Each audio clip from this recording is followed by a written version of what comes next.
analysis. Live from New Delhi, you're watching DD India News Hour, India's voice to the world. I'm Siddharth Bharadwaj. Coming up in the next hour, President Draupadi Murmu addresses joint sitting of both houses of parliament, says government has continuously upheld its commitment to reform, perform and transform. Ahead of the Parliament's budget session, Indian Prime Minister Narendra Modi asks MPs habitual of creating disturbances to introspect. Former Pakistan Prime Minister Imran Khan and his wife sentenced to 14 years in prison for corruption. And the 6th edition of Khelo India Youth Games to conclude today. Union Minister Anurag Singh Thakur to attend closing ceremony in Chennai.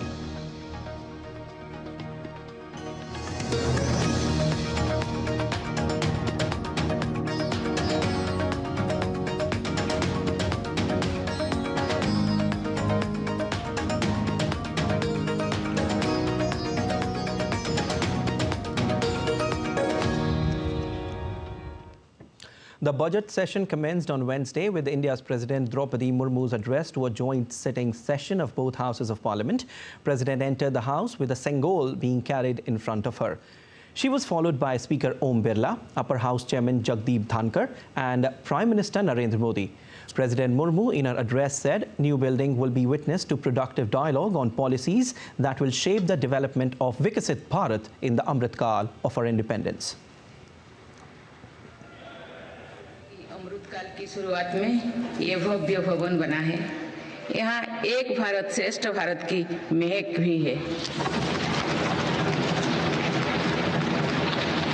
Bharat की सभ्यता और संस्कृति की चेतना भी है। इसमें हमारी लोकतांत्रिक और संसदीय परंपराओं के सम्मान का प्रण भी है। साथ ही 21वीं सदी के नए भारत के लिए नई परंपराओं के निर्माण का संकल्प भी है। मुझे पूरा विश्वास है कि इस नए भवन में नीतियों पर सार्थक संवाद होगा। President Draupadi Murmu further said that the achievements that are visible today are the outcome of the endeavors of last 10 years. हमें सभी बचपन से गरीबी हटाओ के नारे सुनते आ रहे हैं। अब हम जीवन में पहली बार बड़े पैमाने पर गरीबी को दूर होने देख रहे हैं। नीति आयोग के अनुसार मेरी सरकार के एक दशक के कार्यकाल में करीब 25 करोड़ देशवासी गरीबी से बाहर निकले हैं। यह है प्रत्येक गरीब में नया विश्वास जगाने वाली बात है। जो 25 करोड़ लोगों की गरीबी दूर हो सकती है तो उसकी भी गरीबी दूर हो सकती है। President Draupadi Murmu hailed that building of Ram Temple in Ayodhya has been a dream of centuries and that it's a reality now. कोई भी राष्ट्र तेज गति से तभी आगे बढ़ सकता है जब वो पुराने चुनौतियों का पूरा परास्त करते हुए अपने ज़्यादा से ज़्यादा ऊर्जा भविष्य निर्माण में लगाए।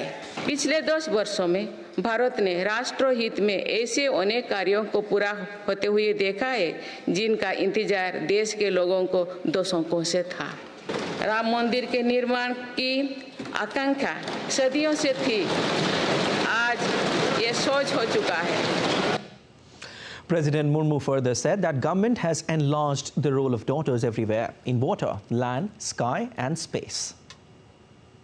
नारी शक्ति का सामर्थ्य बढ़ाने के लिए मेरी सरकार हर स्तर पर काम कर रही है। इस वर्ष की गणतंत्र दिवस परेड भी नारी शक्ति के लिए समर्पित थी। मेरी सरकार ने महिलाओं की आर्थिक भागीदारी बढ़ाने के लिए निरंतर प्रयास किए हैं। आज लगभग 10 करोड़ महिलाएं स्वयं सहायता समूह से जुड़ चुके हैं।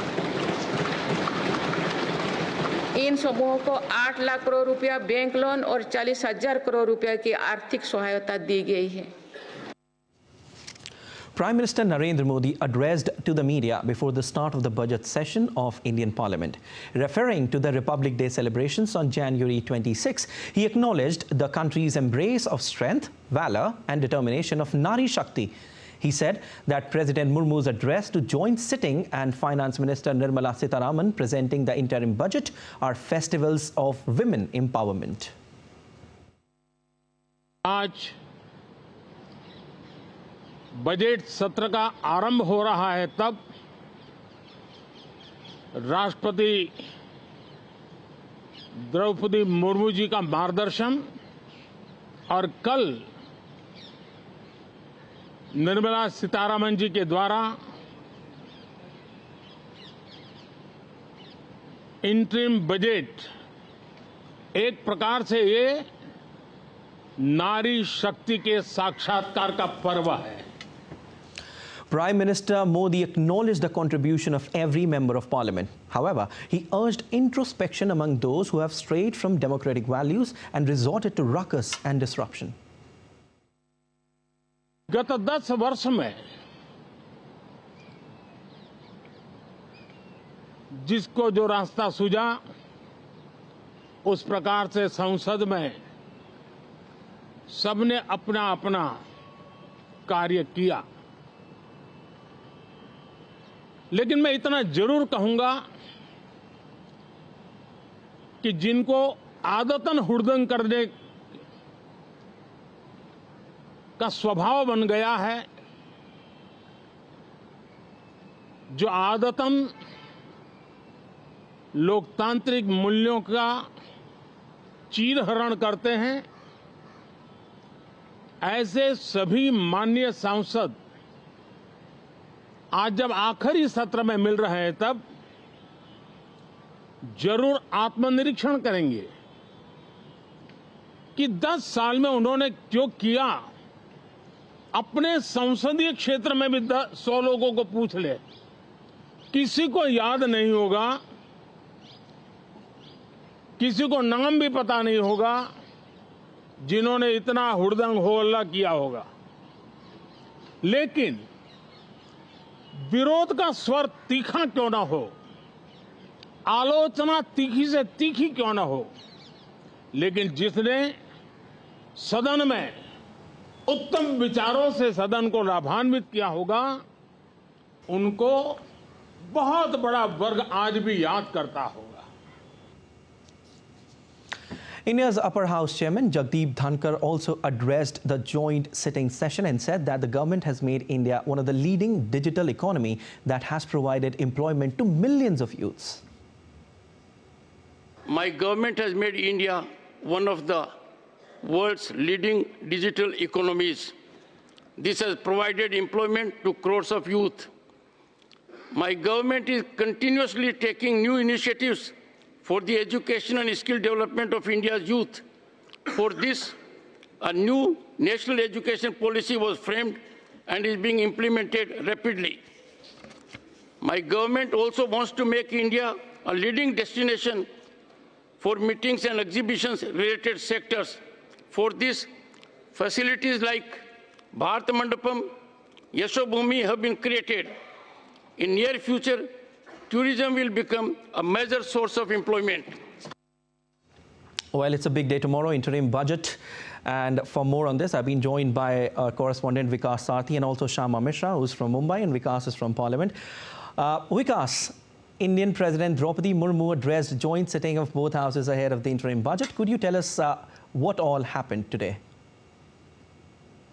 Right, Siddha. So, President, in her address to joint sitting of both the houses, clearly mentioned that what her government has done in the past 5 years and in the past 10 years, this Modi government, what has been done by the Modi government and what are their main achievements. These were underlined by the President. In fact, she said that because of government's welfare policies, at least 25 crores people have been brought out of poverty in the past decade, in the past 10 years. Apart from it, she also said that there were some issues which were pending for decades, like she mentioned Ram Mandir in Ayodhya, and she also spoke about the abrogation of Article 370 in Jammu and Kashmir and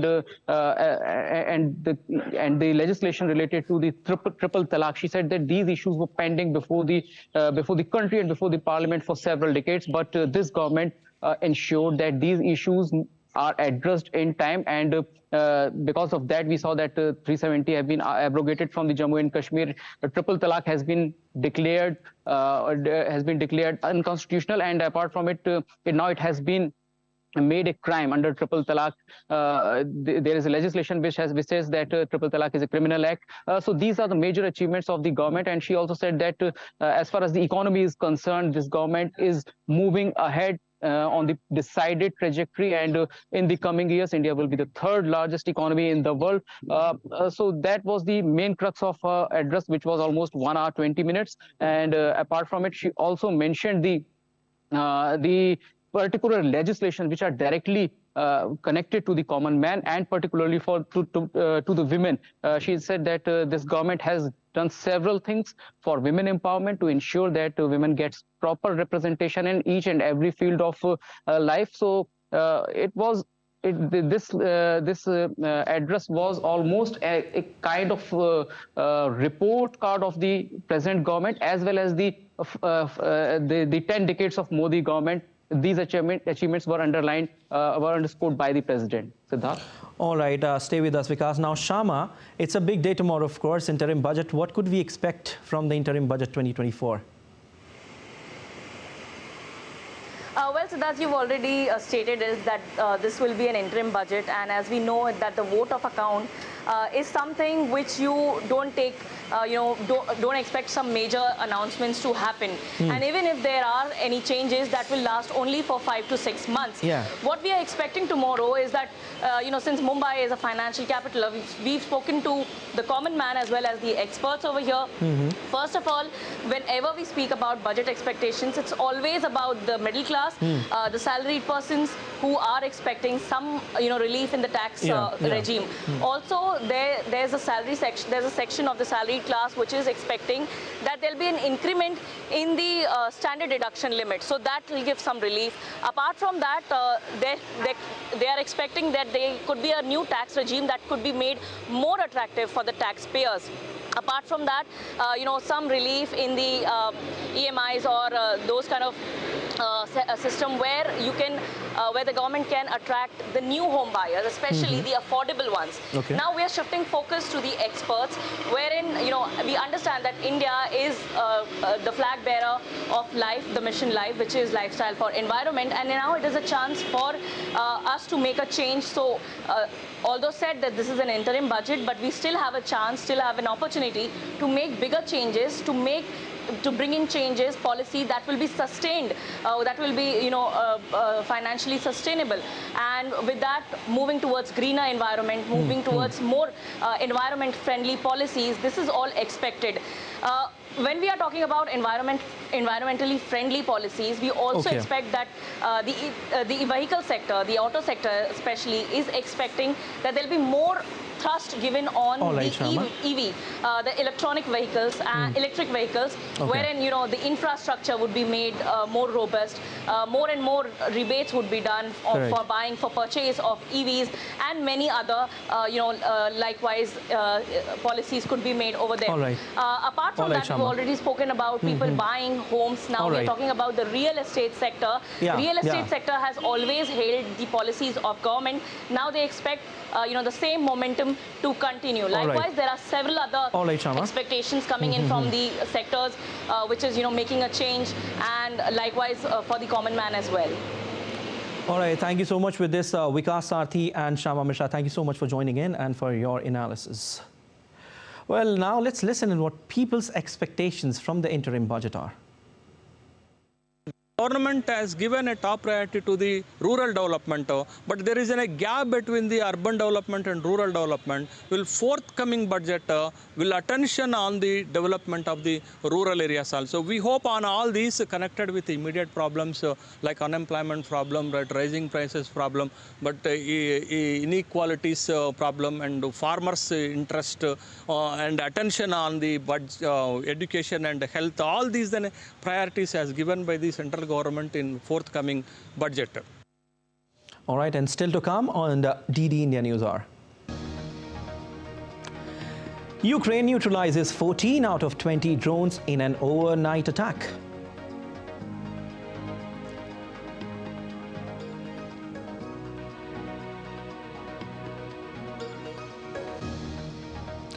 Israeli Prime Minister Benjamin Netanyahu repeats his vow not to pull troops out of Gaza until total victory.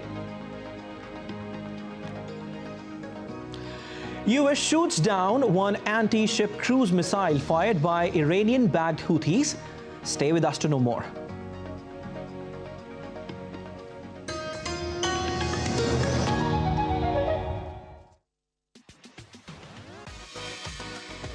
India that invents. India that innovates. India that excites. India that invites. Land of possibility. Teeming with opportunities. Watch India Ideas each Thursday, 8 p.m. only on DD India.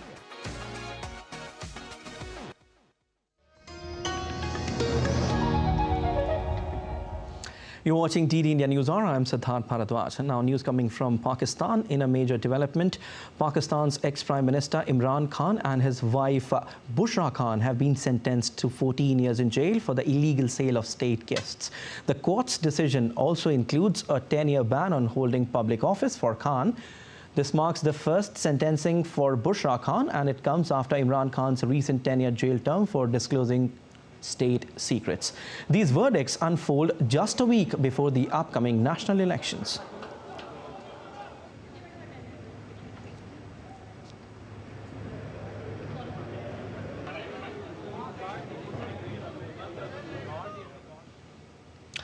The Maldives Prosecutor General Hussein Shamim has been attacked by unidentified miscreants in the capital city of Male.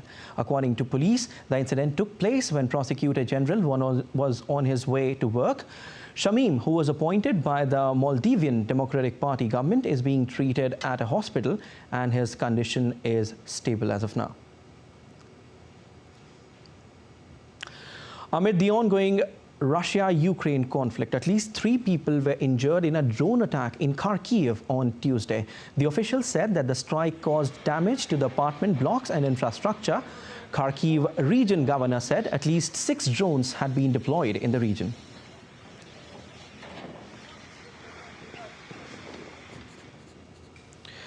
Ukraine has neutralized 14 out of 20 Russian drones in an overnight attack. The attack took place over 5 regions of the country on Wednesday.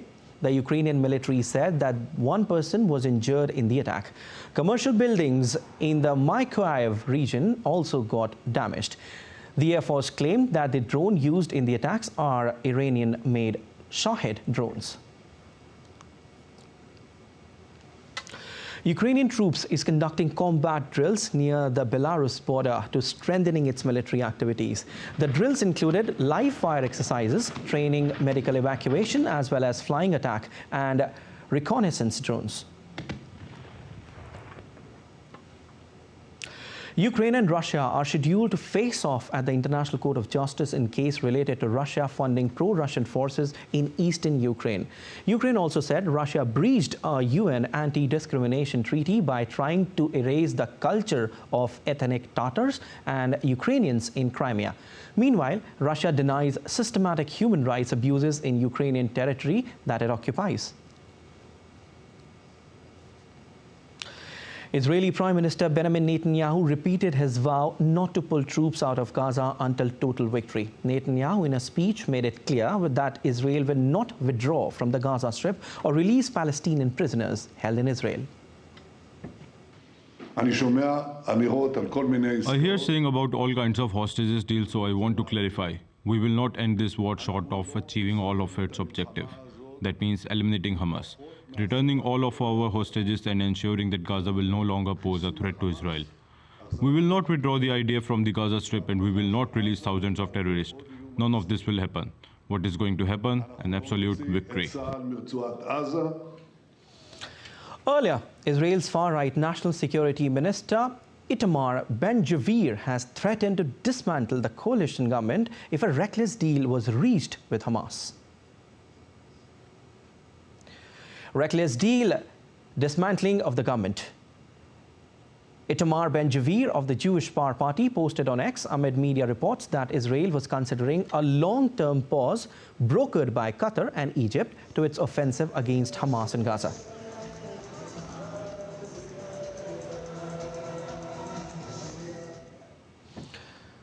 Meanwhile, Hamas said on Tuesday it is studying a new proposal for a ceasefire and release of hostages in Gaza. The ceasefire proposal followed talks in Paris involving intelligence chiefs from Israel, the United States and Egypt with the Prime Minister of Qatar. The proposal involved a three-stage truce during which the group would first release remaining civilians among hostages it captured on October 7, then soldiers, and later the bodies of hostages that were killed. During a week-long ceasefire in late November, 105 Israeli and foreign hostages were exchanged for 240 Palestinians. Israel says over 130 hostages are still being held, although about 24 of those are presumed to be dead. UN Secretary-General Antonio Guterres convened a meeting with 35 member states and European Union on Tuesday amid fears of funding shortages. This comes after Israel accused 12 of UN Agency for Palestinian Refugees, UNRWA's Gaza employees of involvement in the October 7 attacks, causing several countries to suspend their funding for the agency. A United Nations Relief and Works Agency spokesperson warned that the agency would be unable to sustain operations beyond February without resumed funding. More than 10 countries, including major donor the United States, have suspended their contributions. The US on Tuesday shot down one anti-ship cruise missile fired by Iranian-backed Houthi terrorists from Yemen toward the Red Sea on Tuesday. There have been 4 attacks against US forces in the region since January 28 drone attack on a base in Jordan that killed 3 soldiers and wounded over 40 troops. Meanwhile, a statement was issued by Iranian-aligned Kataib Hezbollah announcing the suspension of all its military operations against US troops in the region. Reacting on which, the US said actions speak louder than words. US President Joe Biden said on Tuesday that he has decided on how to respond to the drone attack that killed US service members in Jordan. President said that he holds Iran responsible for the attack. However, he added that he does not think to have a wider war in the West Asia. I do hold them responsible in the sense that they're supplying the weapons to the people who did it. We'll have that discussion. I don't think we need a wider war in the Middle East. That's not what I'm looking for. And still to come on DD India News Hour. We discuss the Budget 2024 and the sectors this budget is likely to focus on. Stay with us. Let's hear what India's Foreign Minister Dr. S. Jaishankar spoke on India Middle East Europe corridor. India Shimla records first widespread snowfall of the season.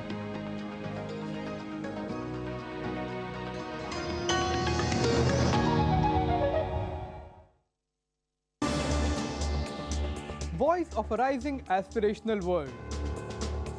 Stories of challenges, struggles and accomplishment. A world battling conflict, hunger and poverty. Embracing growth, development, science and technology. A voice of progress, a voice of unity. Watch Voice of the Global South with me, Akshay Dongre, only on DD India.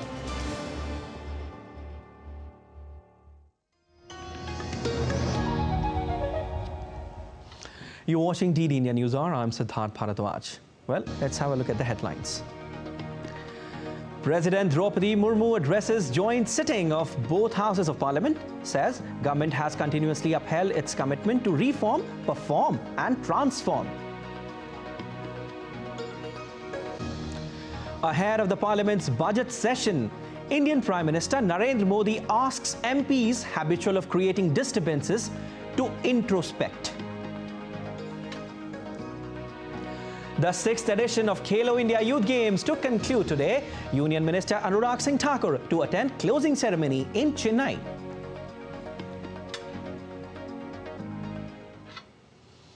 Prime Minister Narendra Modi addressed to the media before the start of the budget session of Indian Parliament. Prime Minister exuded confidence that India's journey of inclusive and comprehensive development will continue, propelled by the blessings of the people.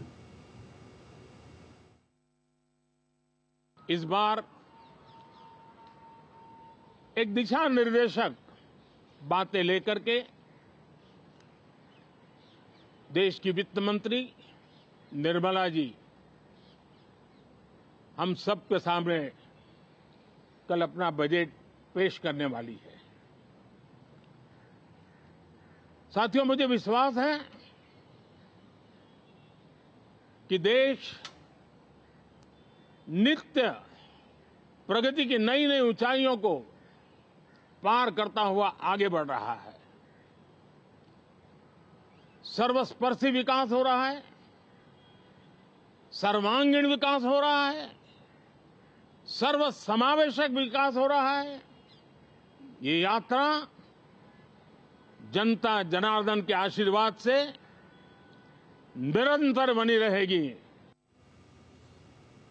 And this year, the Centre is not going to present the Economic Survey, a document prepared by Chief Economic Advisor and presented by the Finance Minister in Lok Sabha, typically a day ahead of Union Budget on February 1 each year. Instead, the Centre has come out with a report on India's journey from the past 10 years titled Indian Economy, a Review. The report, which also shares glimpses of the outlook for the economy in the coming years.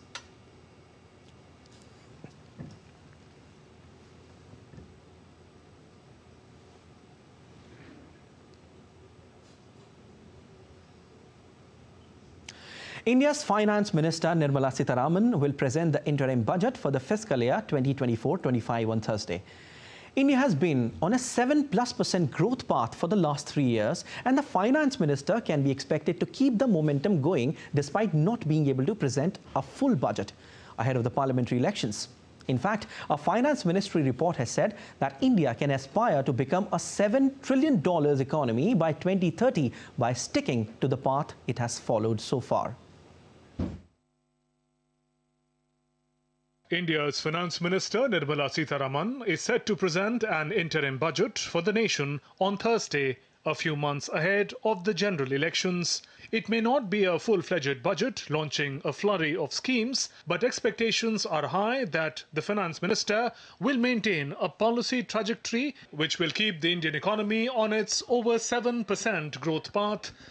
इस budget में financial inclusion एक important topic निकल के आएगा, जिसकी वजह से MSME sector को काफ़ी बढ़ावा मिलेगा और इस चीज़ के लिए फिनटेक और बैंक की और मजबूत पार्टनरशिप की ज़रूरत है, जिसकी वजह से बैंक एक न्यू एज टेक्नोलॉजी इम्प्लीमेंट कर पाए. The annual budget is normally preceded by the economic survey, but ahead of the interim budget, the Finance Ministry has brought out a report titled Key Highlights of the Indian Economy, a Review, where it says, Financial year 24 marks third straight year of 7+% growth of the Indian economy. This strong growth has been recorded despite the global economy struggling to grow at 3+%. India can aspire to become a $7 trillion economy by 2030. Public sector capital investment has surged in the last 10 years. GST has incentivized production on a larger scale.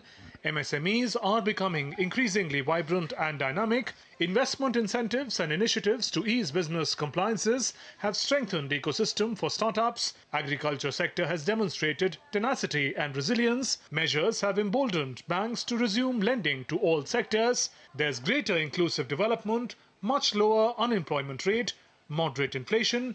Digital public infrastructure has transformed the authentication ecosystem. The cost of conducting eKYC has been brought down from ₹1,000 to ₹5. India has become the third largest fintech economy in the world. India became the world's fourth largest stock market by market capitalization. Employment situation in India has experienced a positive transformation. 53% women used their own bank accounts in 2015-16. 78.6% women used their own bank accounts in 2019-21. Female labour force participation rate was 23.3% in 2017-18.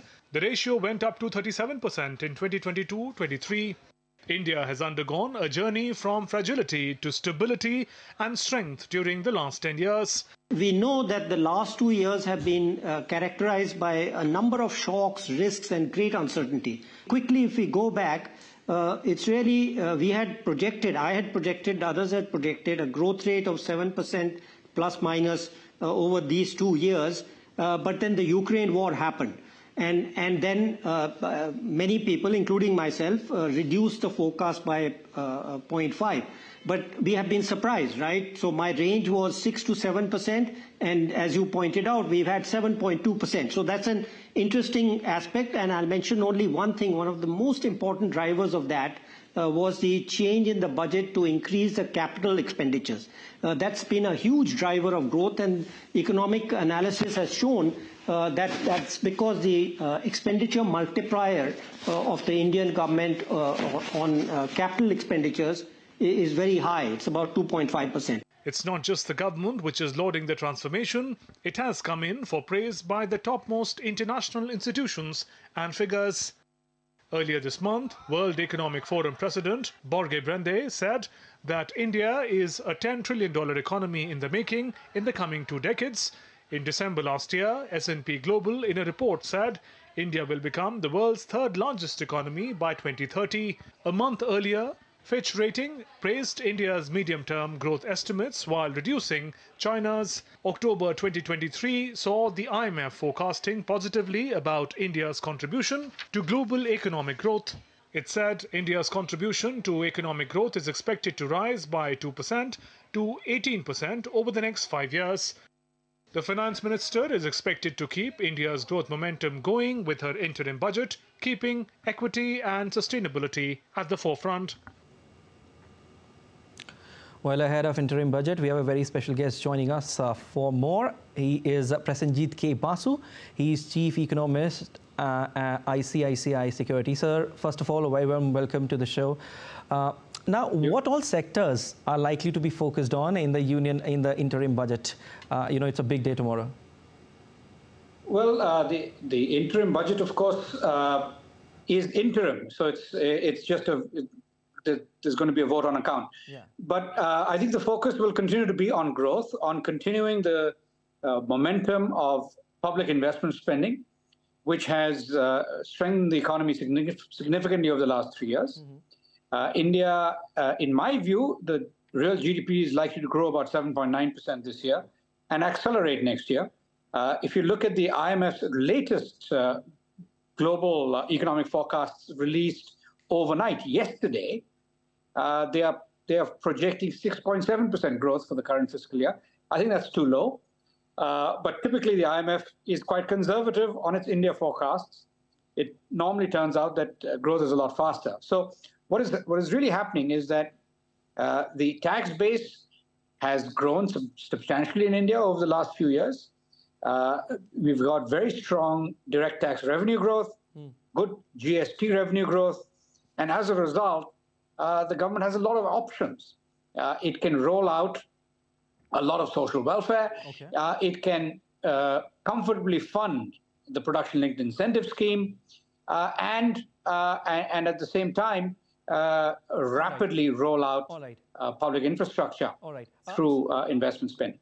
All right. Now, sir, within the spectrum of fiscal policies, do you anticipate the union interim budget to spotlight initiatives and investments in green energy? Well, green energy has been a major thrust area for this government, so that'll continue. If you look at renewables, most of the new power projects in India over the last 2 or 3 years have been focused on the renewable sector. So green power is absolutely going to be a major area of continuing focus, as it has been, in fact, over the last 2 or 3 years. Mm-hmm.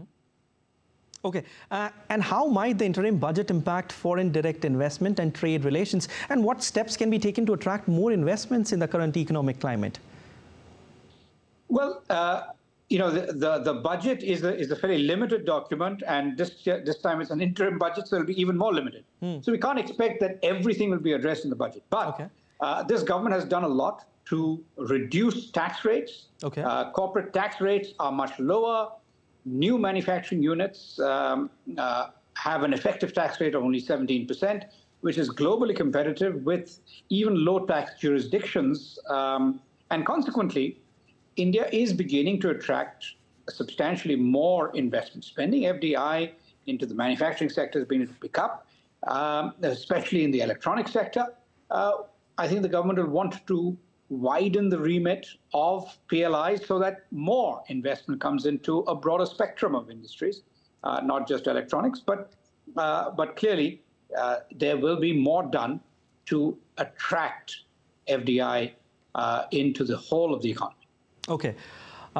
Now, sir, very quickly, for our viewers, can you just tell the difference between interim budget and union budget? Well, the union budget has all the details of spending and tax changes, is voted on by Parliament, and it provides full appropriations, full spending for the year ahead. An interim budget is quite limited because there's an election ahead, and so the Parliament is not going to vote on the full appropriations for the year ahead. It'll just provide the base. It'll provide a justification for the government to draw down funds from the Consolidated Fund of India. So no new taxes generally are allowed. The government could, if it chooses, reduce some tax rates, but it cannot impose new taxes or undertake major new spending initiatives in an interim budget. All right, thank you so much, sir, for joining in. Well, the budget to be presented by Finance Minister will actually be an interim budget. Like the previous three full union budgets, the interim budget 2024 will also be tabled in digital mode. Find out in our next report how an interim budget is different from a full year budget. Indian Finance Minister Nirmala Sitharaman will be setting a record when she rises to present her sixth budget on February 1st, 2024, a feat achieved so far only by former Prime Minister of India, Morarji Desai. She will surpass the records of her predecessors, Manmohan Singh, Arun Jaitley, P. Chidambaram, Yashwant Sinha, who had presented 5 budgets in a row. But the budget to be presented by Union Finance Minister on 1st of February will actually be an interim budget. Being an interim budget before the approaching general elections, major policy announcements are unlikely.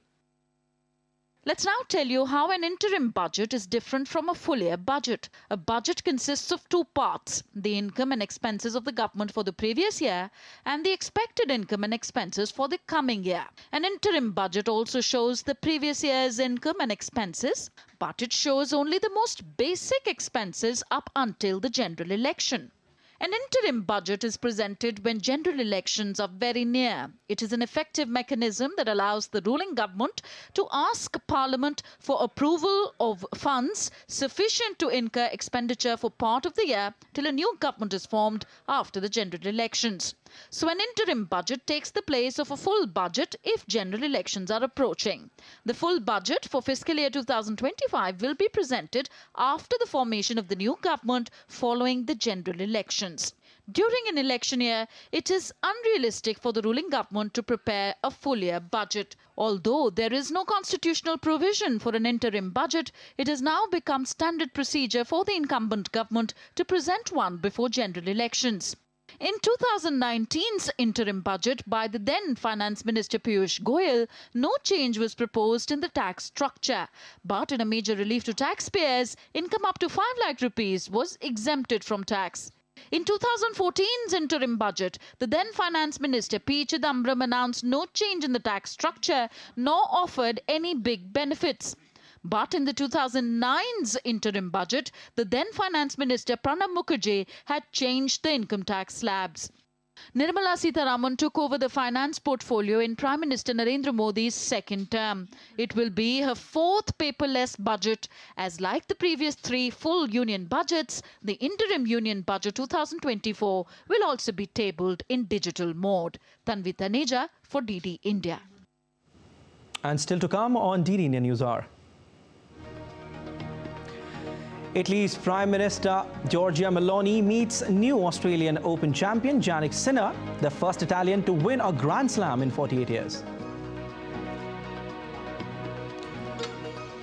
Hakimi missed a costly scoring chance as South Africa shocked World Cup semi-finalists Morocco in Africa Cup of Nations.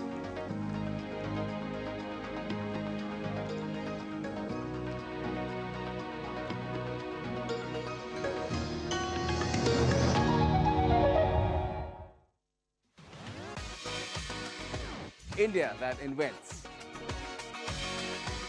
India that innovates. India that excites. India that invites. Land of possibility. Teeming with opportunities. Watch India Ideas each Thursday, 8 p.m. only on DD India.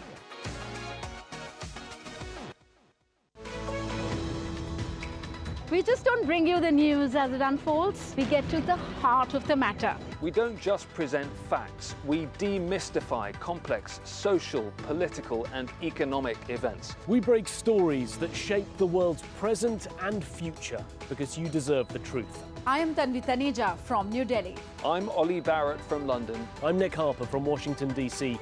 Join us on DD India Global Monday to Friday at these times.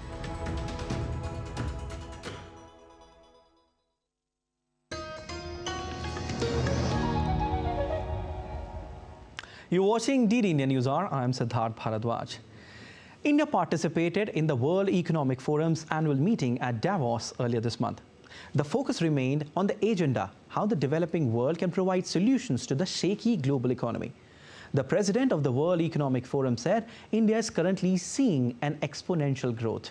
At Davos, Indian ministers asserted that the country has already seized the moment. We have more details. Leaders accelerated global digital inclusion in health, education and finance to empower the developing geographies with an aim towards bridging the disproportionate access to essential life services in the world, that too against the COVID-19 backdrop, and India emerged as the winner. If the agenda is growth, if the agenda is inclusion, if the agenda is servicing global aspirations, then India is well positioned to be a bridge, no matter what the conversation or what the geography. Today in India, we've had 3 years of growth of 7% plus, and this is in the shadow of the pandemic. In India now, our governor of the RBI, which is our central bank, the projections for the next financial year is a 7% growth as well. IMF has said that India will contribute 16% to the global growth. We have also managed in the past 9 years to bring 240 million Indians out of multi-dimensional poverty. Our inflation rates today are in fact lower than that they were a decade ago. Speaking at a session, India's Petroleum and Natural Gas Minister Hardeep Singh Puri asserted that India has already seized the moment. You're not just transitioning from the 10th largest economy to the 5th largest economy. You're growing at 7.2% last 3 quarters, the coming quarter and the next year, pointing a good picture. India's Information and Technology Minister Ashwini Vaishnav said the last decade has seen a significant transformation in the Indian economy. These 4 pillars, investment in infrastructure, both physical as well as digital, inclusive growth, focus on manufacturing, and immense amount of simplification. That is what has given us this growth, and with 95% confidence interval, we can all make an assessment that whole of the next decade will be growing, India will be growing at 6 to 8%, mostly on the upper side of this band. The Chief Executive Officer for JP Morgan in Europe, the Middle East and Africa, Viswas Raghavan said India is the engine of growth that the world lacks. The US Secretary of State Antony Blinken on Wednesday termed India as an quote-unquote extraordinary success story and appreciated the policies and programs of Prime Minister Narendra Modi, saying those have been very beneficial to the people of India. We see the remarkable achievements that Prime Minister Modi has achieved, moved forward under his watch that have materially benefited and materially positively affected so many Indian lives. We also see a relationship between our countries that is in a new place, at a new level. And that's been, I think, the very deliberate effort of both Prime Minister and President Biden, who believes in this deeply.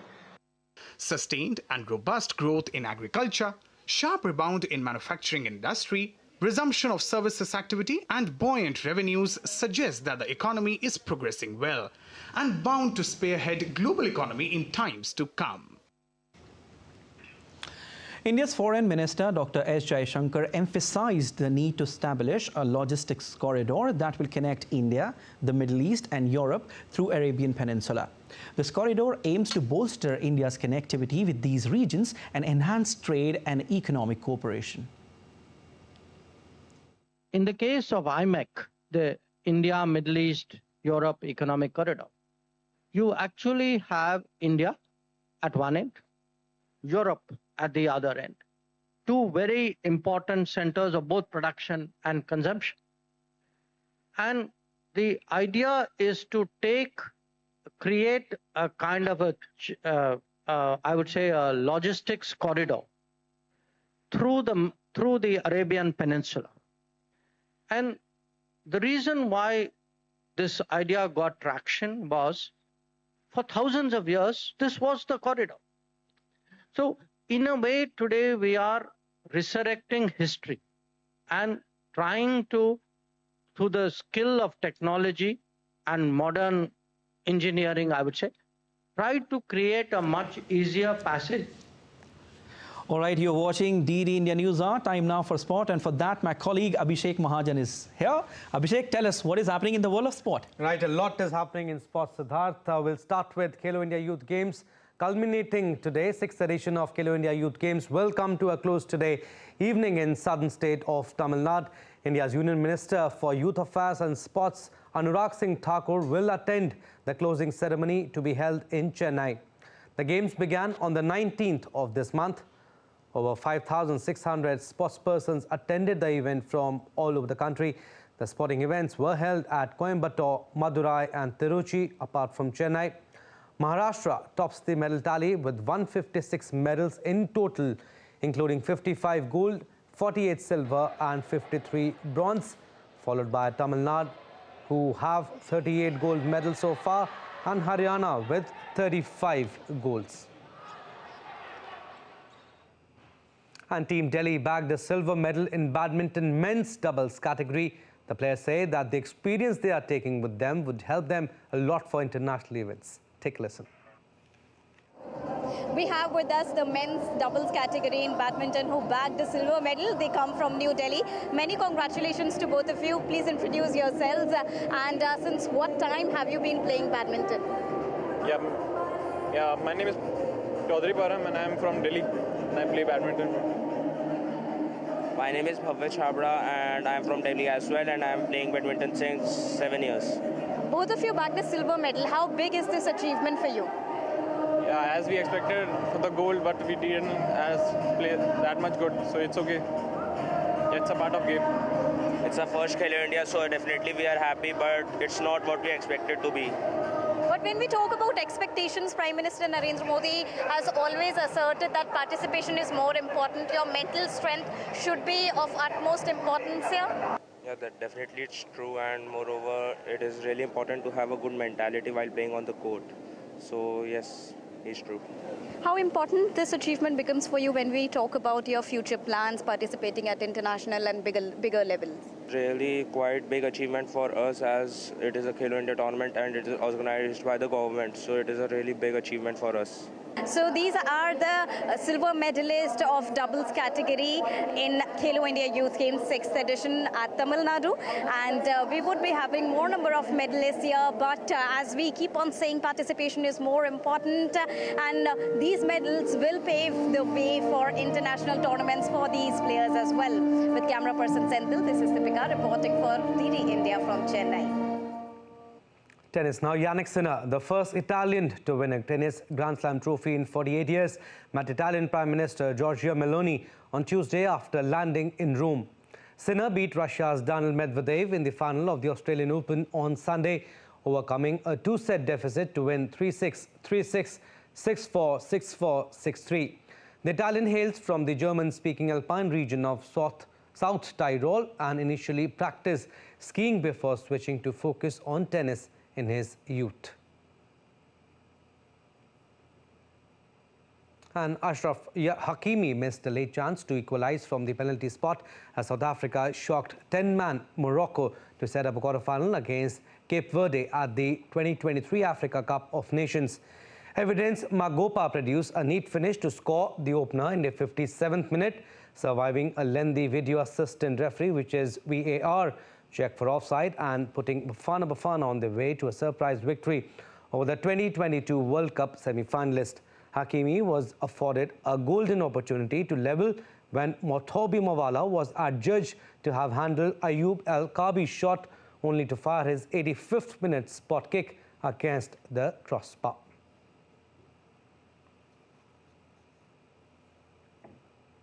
All right, that's all we have in Sports Stories. Back to you, Siddharth. Thank you so much for all those updates, Abhishek. And let's take a look at other stories making news across India. Chief Minister of the Indian state of Jharkhand, Hemant Soren, reaches Enforcement Directorate office to record his statement over connections with a money laundering case. Meanwhile, Section 144 of the Code of Criminal Procedure is in place with 100-meter radius of the Chief Minister's residence as well as the ED office in Ranchi.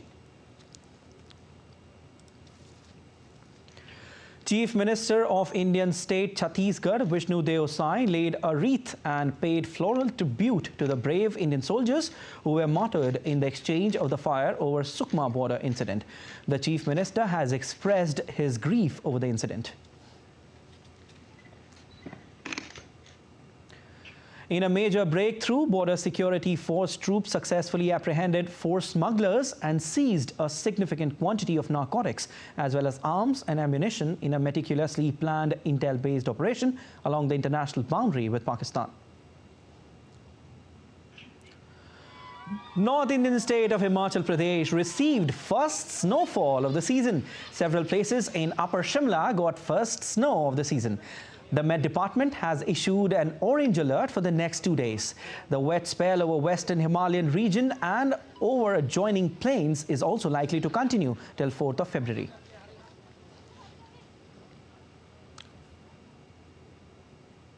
And following a fresh snowfall, visitors flocked to the Atal Tunnel area beyond Manali in Kullu, Himachal Pradesh. The police successfully rescued 300 stranding tourists near the south portal of the Atal Tunnel in Rohtang who got stuck while traveling. Some more weather updates now. A thick layer of fog and gulls passed of the national capital this morning, reducing visibility on the roads. Flights and train operations affected. The India Meteorological Department said that Delhi will likely receive light rain on January 31 and February 1.